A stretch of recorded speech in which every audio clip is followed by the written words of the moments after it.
அதுக்கு அடுத்து பார்த்தீங்கன்னாக்கா நவம்பர் 8 என்று சொன்னால் அந்த புரட்சியிலே பூத்த மலரிலே நவம்பர் 8 தான் நம்முடைய அன்பு தோழர் செந்தமிழ் சீமான் அவர்கள் நவம்பர் 8.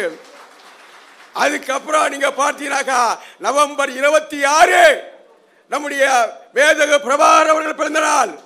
நவம்பர் 27 மாவீரர்கள் தினம் நாள்.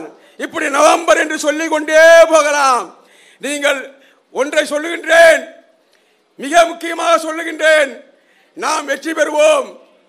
விரைவில் சனாதனத்தையும் திராவிடத்தையும் தூக்கி எறிந்த நம்முடைய செந்தமிழ் சீமான் தலைமையிலே மிகப்பெரிய ஆட்சி அமரக்கூடிய மிகப்பெரிய ஒரு சூழல் உருவாகும். ஏன் என்று இது நான் உறுதியாக சொல்லுகிறேன் என்று சொன்னால், உலகத்திலே புரட்சிகர சித்தாந்தம் கம்யூனிஸ்ட் சித்தாந்தம் உருவாகின்ற போது கார்ல் மார்க்ஸ் அந்த தத்துவத்தை உருவாக்கினான். அவருக்கு துணையாக அவர் கடந்து சென்ற பிறகு ஏங்கல்ஸ் அதை தூக்கி பிடித்தார். அந்த தத்துவ வெளிச்சத்திலே சோவியத் ரஷ்யாவிலே நம்முடைய லெனின் அவர்கள் அந்த புரட்சியை கையில் எடுத்தார், வெற்றி பெற்றார். அந்த புரட்சியை பாதுகாக்கின்ற வகையில் ஸ்டாலின் அவர்கள் அந்த புரட்சியை கட்டி காத்து உலகம் முழுவதும் சோசியலிஸ்ட் அமைப்பை கட்டி காத்தார் ஸ்டாலின் அவர்கள். கியூபாவிலே நம்முடைய பிடல் காஸ்ட்ரோ புரட்சியை நடத்தினார்.